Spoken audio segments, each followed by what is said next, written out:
So last week, my dad, 46 male, was supposed to marry Cindy, 44 female. I, 24 female, was not present because my invitation had been rescinded by my father due to a false allegation that Cindy had made against me about a month ago, that I had apparently stolen her wedding jewelry. Cindy and my father had been dating for the last 3 years, and I always tried to be nice to her, but she seemed uninterested. My mother passed away when I was really young, so I didn't take issue with the fact that my dad was dating somebody else. So I really don't know why she disliked me. Anyway, it's not like we were close, but about a month ago, Cindy invited me to the house, and on the phone, she told me that she wanted to work on our relationship because now that she was going to be married to my father, she wanted to build a relationship with me as well. I thought that was nice of her, but I was also kind of suspicious, so I initially said no, but she was really insistent upon it. So I decided to pay her a visit after work, and when I got there, she was really warm and nice to me. My dad had not come back home from work while we were talking, so for about an hour, it was just the two of us. And I think at some point I got up to use the washroom, and that's when she must have snuck in her wedding jewelry in my bag. I don't know exactly how she managed to do it because I must have only been there for about 2 minutes. And even when I came back, everything was going smoothly. Then my dad came back home, and so did my soon to be stepsister Dana, 16 female, since she was staying back at school for drama rehearsal. Cindy had picked the perfect day to pin this on me. It was very well planned since it was just the two of us at home, and she could easily accuse me of anything and only had to make it believable. After my dad and Dana had come back home, she started discussing the wedding with all of us. Out of the blue, she suddenly turned to me and said that she wanted to show me her wedding jewelry, so she went back into her room to get it. But as you guys might have figured out by now, she did not find it there and started having a fit over it. Everyone went crazy about it because the jewelry was worth quite a lot. So we all started searching around the house, and it didn't even occur to anyone to search my bags. Since I knew that I hadn't taken it, nobody had any reason to suspect me. But when we couldn't find anything in the house after almost an hour of searching, Cindy suggested that it may be a good idea to look in our bags and other unlikely places. So I looked into my bag because I didn't think I would find anything there, and yet it was there. I was shocked when I brought out the jewelry and Cindy and everyone else started looking serious because we were still trying to weigh out the implications of this. Then Cindy said that she was glad that we had found the jewelry, but she was very upset that I had done something like this. I tried to explain that I hadn't done anything. The jewelry had just shown up in my bag without any explanation, and even as I was saying it, I knew how ridiculous it must have sounded to everyone else. But she told me that this is exactly what she had been afraid of. She then started addressing my father and told him that she always felt that there was a sort of disconnect between her and me and had always tried to work on it. But I just seemed like I was too closed off to her to acknowledge any of her efforts. She claimed that she had noticed that even on the day of her engagement to my father, I had not been happy. And apparently, I had even told her that I felt like they were rushing into this. She made it seem like I was the one who never liked her, even though it was the other way around. And then, the worst lie of all, she told my father that apparently today, when she had called me up to pay her a visit because she really wanted to have a discussion about this, I had agreed. However, she had left me alone in the house initially, since she had to go out and speak to one of the neighbors about some issue with their shared fence. And she feared that it was around that time that I had been completely by myself in the house, that I had snuck to the bedroom where she had kept her jewelry and taken it away so that I could ruin the event for her. It was all a bunch of lies. And I was infuriated that she was trying to accuse me of something like this. It was just outrageous. So I started screaming at her and I tried to tell my father the truth. But he just looked really disappointed and resigned. He told me that he did not want to discuss things with me right then and asked me to leave. But I refused to go and kept trying to make him see that I'm not a thief. I would never do something like this to sabotage their wedding. I also tried to tell him the truth about my relationship with Cindy and that I had been the one who had left the room to go to the washroom when we were there. He just refused to listen and said that he was exhausted from work, so he couldn't entertain this right now. Eventually, I had to leave because both my father and I were getting really agitated, and I didn't want that. I thought that I would explain everything to him later when both of us were feeling calmer. But I never got that opportunity because the very next morning, my dad sent me an email saying that he didn't want to talk to me anymore and that he also did not want me at the wedding. Apparently, Cindy had managed to get through to him, and he was choosing to believe her over me because, well, she is his wife to be, and he trusts her implicitly. And she had also told him a lot of lies about how I used to treat her when she used to try to be nice to me over the past couple of years. So now he thinks that it's best for us if we spend some time apart. And I can get back to them when I'm ready to accept her as part of the family. I thought about reaching out to him and letting him know the truth, but honestly, there was no point. He had already picked which side he wanted to be on, in spite of being my father and literally having raised me since when I was little. He thought that Cindy was right about my character. He thought that I was a thief. And that was all that I needed to know. So I did not reach out to him again, and I blocked him everywhere. It wasn't like I wasn't hurt. Trust me, I definitely was. But what's the point of trying to keep in touch with somebody who doesn't even believe you? When he chose to believe Cindy, he implied that I was actually a thief with no ethics or morals. And I cannot take that sort of disrespect. So I did what was best for me. We haven't had any contact in the past month. And then last week, just an hour before the ceremony, I got a huge surprise because Dana unexpectedly showed up at my house. I have had them over for a couple of dinners, so she knows where I live, and she was in full bridesmaid attire when she came to my house, so I was very confused. She looked really distraught, so I asked her what was going on because whatever problems I had with her mother, I was not going to treat her badly because of that. She has always been very sweet to me, and I think she's a good kid, so I invited her in so she could talk to me and tell me what was bothering her, since I could tell from her face that she was here with bad news. More importantly, she was here on the day of her mother's wedding with just 1 hour to go before the ceremony. So I needed to know what was going on because if it involved my father, I couldn't let anything bad happen. Even if we were not on speaking terms, he was still my dad and I owed this to him. Once he was seated, she started looking very nervous, so I helped put her at ease and talk to her because her being nervous was making me feel nervous. Eventually, she just blurted out what was bothering her, and well, she had realized that Cindy was having an affair.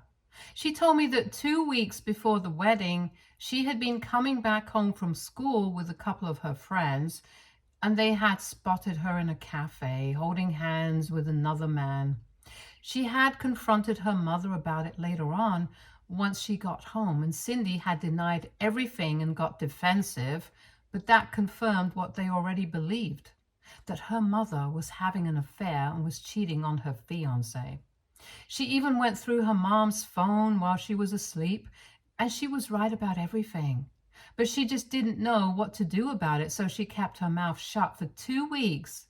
But right before the wedding, her conscience had kicked in and she realized that she couldn't let my father do this. She said that she had been really nervous about going against her mother because she knew that the consequences would be dire. But she felt like she had to tell somebody the truth. And since she herself was quite shy and reserved, she felt like I was the only person who would be able to help her out in this situation. After one point, she started crying on my couch, and I felt really bad for her because I couldn't imagine what it must have felt like to know that her mother was cheating on her stepdad and not being able to say anything out of fear and helplessness. She told me that at the very last moment, she had realized that she just couldn't let this happen and allow this wedding to take place. My father had been nothing but wonderful to the both of them, and she couldn't stab him in the back like this. I really appreciated that, and she begged me to come with her to the wedding and talk about this because she was really scared, and she was literally trembling all over. So I decided to go along with her plans. Besides, I would never pass up an opportunity to put Cindy in her place after the way she had ruined the relationship between my father and me. So then Dana and I drove to the wedding venue, and when we walked in, everyone was shocked.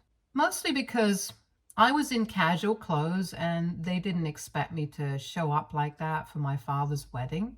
Everybody had known about the fallout that we had had a month ago, so some people didn't even expect me to attend in the first place.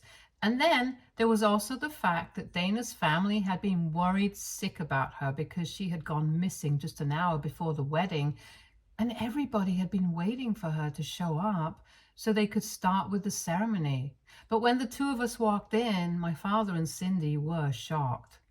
Immediately, Cindy decided to ignore my existence and walked up to Dana and started asking her where she had been for the past hour, because everybody had been waiting for her as they could start the ceremony and had been very worried since she wasn't responding to any of their messages.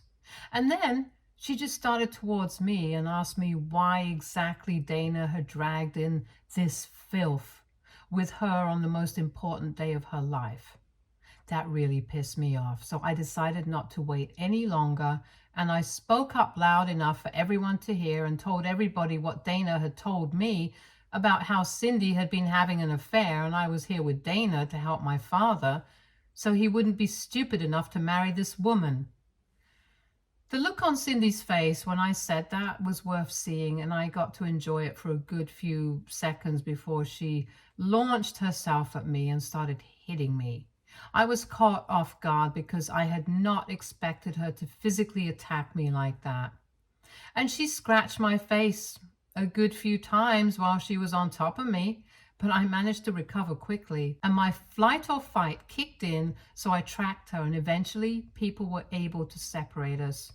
For the record, I'm not a fan of physical fights, but I slapped her really hard in the face, so I was kind of happy about that. But anyway, once we were dragged off of each other, she started crying crocodile tears because she was really upset. I don't know about what. She was mumbling something about how her own daughter had betrayed her, and then she talked to my father and said that she would never even dream of cheating on him. But he looked very confused, so he told us that we needed to speak to each other as a family first, and then we went to his room in the hotel.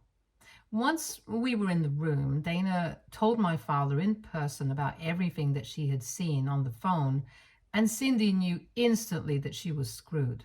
She tried to claim that going through her phone was a breach of privacy, and she would not allow it once again, but my father demanded it, and eventually she had to give in. Once she showed him her phone, it was over, and we all knew it. My dad saw her phone, and he told her that the wedding was cancelled, and he didn't even want to see her at the moment, so he asked her to leave, and when she refused to go away, begging him to give her a chance to explain, he decided that he was going to go back home. So he left the hotel with Cindy running after him, trying to talk to him, but he was not interested. He just walked out, got into his car, and went back home. And then it was just Cindy, Dana, and me. I was scared for Dana, to be honest, so I told her to pack her things and we could go to my house because I was pretty sure that Cindy did not want to see her either. Cindy was against the idea, but Dana told her that she did not feel like being around her mother at the moment anyway, since what she had done was pretty disgusting. So she came back home with me, and for the past week, she has been living with me. I didn't go back to the wedding hall, but I heard from my uncle that apparently Cindy sent instructions to the hotel staff to serve the guests lunch and told everyone the sad news that the wedding had been cancelled and they could go home after that. She wasn't even there for lunch. She just made that announcement and went back to her room, probably to cry. After that, everyone went home, and since then, nobody has heard from my father. I was kind of worried about him and I wanted to check up on him. I was planning on visiting him, but last night he called me and I thought that he was going to thank me, or at least apologize to me for treating me badly this past month. But instead, he told me that he was really disappointed about the approach that I had decided to take on the day of his wedding. He told me that if I really wanted to help him out, I should have contacted him personally and spoken to him privately instead of making that announcement so publicly and humiliating him. I was really shocked that he was making this seem like it was somehow my fault. I got really mad, so I started telling him that I would have done so, but his fiance addressed me as filth. And that's what ticked me off. I had to stand up for myself since I knew that my father wouldn't. But he ignored that and just told me that if I really wanted to protect him, I should have spoken to him in private because now he can feel that he has become the laughing stock of the family and it's all my fault. He hung up before I could say anything, and that was it. So now I'm wondering if I did the right thing. AITA for publicly announcing that my dad's fiance had been cheating on him at his wedding? Edit. I know that I had said that I had blocked my father everywhere, so he called me from his work phone number. That's how he was able to contact me. And Dana's father is not in the picture. He has never been. Cindy had Dana with a co-worker that she was dating at her previous company, and when the guy found out that she was pregnant, he bailed. He terminated any rights, and she didn't want child support from him because she was too offended by the fact that he wanted nothing to do with her or the baby after the pregnancy. So she cut him out of her life and quit the company that she was working at to start somewhere else. They have not kept in touch since then, and Dana has never even met her father. So she came back home with me, naturally, since, like I said, she did not want to be with her mother at the time, and she didn't feel like she wanted to go back home to stay with my father. I was her safest bet, and I don't really mind having her here. She's sweet and quiet and helps me with the chores. I think I mentioned in my original post as well that we have always shared a good relationship, unlike me and her mother. I would hate to have Cindy as part of the family, but I don't really mind. Update 1. Hello, 3 days ago, I got that phone call from my father and we got into a bit of a tiff. I was wondering if I was still the one to blame for humiliating him at his wedding, and after reading the comments, I realized that I'm not. He's just being unreasonable. I did what I had to, and maybe making that announcement publicly was probably not nice, but honestly, I don't care. I have spoken to a bunch of people from my family, and they think that what I did was perfectly justified because some people who had been sitting near me when Cindy called me filth had heard her, and they didn't appreciate it. And for the record, nobody thinks that my dad should feel humiliated about what happened.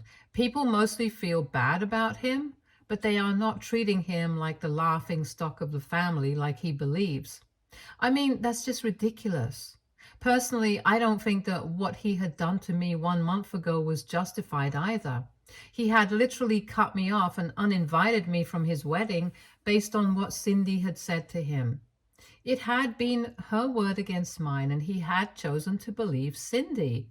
and not his own daughter. So why would I even bother to think about what he would feel before making an announcement to save him from someone else? The way he's acting is really irrational and unreasonable, and I don't think I want to talk to him right now. At least not until he apologizes. And even then, I'm not sure if our relationship can be repaired. Update 2. Hello, it's close to almost 2 weeks since the day of the wedding, and Cindy has still not reached out to us, so I don't know what she's planning to do. Dana is still living with me, and I am pleased with it since I don't really mind having her around, like I had said earlier. But her school is reopening in a couple of days, and summer break is going to be over soon, so she also needs to bring a lot of her things from her home if she intends on continuing to live with me.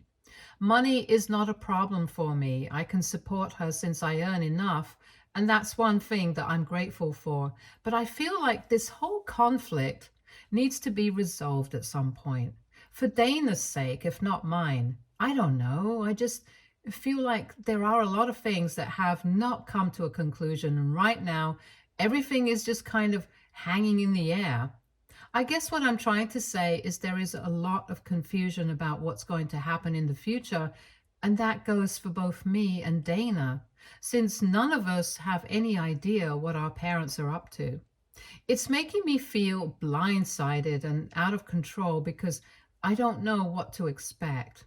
My dad and I have not spoken since that last phone call, and I feel like I'm going to have to reach out to him eventually because if Dana wants to go to school, she needs to bring over her books and clothes and everything.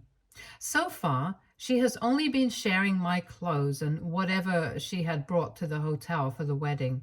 She cannot wear those to school, and even if we take the clothes out of the equation, she still needs her books.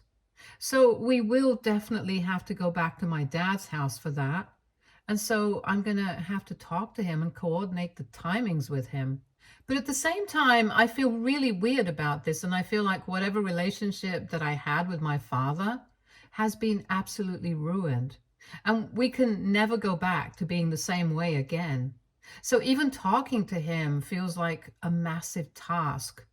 Thankfully, at least Dana does not feel the same about her mother, and she has told me that the longer she stays away from her, the better she feels. Apparently, she had never really been a good mother to her daughter, and it honestly doesn't come as a shock to me. Dana told me that Cindy had always been more bothered about her friends and how she was perceived by everyone else, which is why she used to treat her very differently in public, like she was the apple of her eye. But in private, she couldn't care less about her daughter. When she was younger, Cindy would mostly just dump her with the nanny. And once she was old enough to stay on her own, she moved in with my father and would only be nice to her when my dad was around. And it was a very hot, cold relationship that she had with Cindy. So I can imagine why she is glad to be rid of her at the moment. Update 3. So a couple of days ago, I had talked about how I needed to talk to my father so I could go to the house and collect all the things that Dana needed with her, since for the time being she was going to be living with me, because Cindy hadn't contacted her, and even if she did contact her, she wasn't sure that she wanted to go back to Cindy. Anyway, when I posted my update, a lot of people told me that I needed to just rip off the Band-Aid and speak to my father and get this over with. So I decided to do exactly that. And after I posted that update, I unblocked and texted him in the evening and asked him if I could come over to collect Dana's things. And he responded that I could. So we went to his house, and it was a total mess. It looked like it hadn't been cleaned for almost 2 weeks. And my dad was a mess too. We tried to ignore it and just minded our own business, but while I was leaving, I just couldn't help myself and asked my dad if he had heard from Cindy. He told me that they had spoken after the wedding had been cancelled and paid off all the vendors and split the costs as they had decided earlier. But that was it. After that, he had not heard from her. I told him that for what it's worth, I was sorry that he was having to go through all of this, and he just nodded before staring off into space again. That's all he had been doing for the hour that we had been there. He was just taking periodic sips of wine from his glass and staring off into space. He hadn't even bothered to change from his work clothes. And that was unusual because my dad said that he felt suffocated when he was in his work clothes and liked to change as soon as he came home. But I could tell that he was really struggling. I was about to leave, but then he stopped me and said that he wanted to apologize for everything that he had put me through. He said that Cindy had lied to him about a lot of things, and only now does he realize that he had been played for a fool just because Cindy wanted me out of the picture. He said the only reason he had believed Cindy when she had accused me of stealing was because she had produced screenshots of me being really rude to her when she was trying to text me. And he thought that it was sufficient proof. But now he thought that maybe those screenshots had been fabricated and guessed that she had probably just told a friend to be rude to her and changed the contact name to mine. He also told me that she had been very clever about how she was going to do this and had told him about several plans that she had tried to make with me, and I had cancelled. And she would bring me up in casual conversations and make me seem like the villain. And in his head, he had already been manipulated and had been too foolish to realize it. So he wanted to apologize to me for that, and then he started crying. So I consoled him for a bit, and so did Dana, telling him that it wasn't entirely his fault and the fact that he was sorry for it was enough for now. I felt really bad for him, so I told him that I would arrange for a housekeeper who would take care of the house and put him in touch with a therapist as soon as I could. I don't know if we're going to be able to repair our relationship, but at least I have the satisfaction of knowing that I tried. Cindy was cunning and manipulative, and my dad couldn't see through it. And I'm not going to hold that against him because he was in love with her. And as much as it hurt me, I know that if I was in his place, then I might not have been able to see through Cindy either. Love makes people stupid and blind, and with Cindy, it would have been hard not to fall for her lies because she can be very manipulative when she wants to be. And I have seen that firsthand. Besides, it's very clear that she had been trying to alienate my father so it would be easier to control him. I have read about these kinds of things. It's a form of abuse. And when somebody is being abused, I want to be the kind of person who helps them out instead of turning my back on them. Plus, my dad seems genuinely apologetic, so I think I've made the right choice. Update 3. Hi, so a couple of weeks have passed and Cindy has finally surfaced. She came to my house a couple of days back and said that she was terminating her parental rights over Dana so I could have at it and steal the life that she had because she didn't need a daughter like Dana, who has the audacity to screw over her own mother. Dana didn't seem to mind one bit and was actually thrilled. And I've gotten used to having her around as well, so I'm happy about having a little sister. My father has started therapy and we are trying to rebuild our relationship as well. He has also told me that he's going to support Dana financially, so I don't need to worry about that, and things are finally looking up for us as a family. And I couldn't be happier. Stay tuned for more stories from our girl relationships.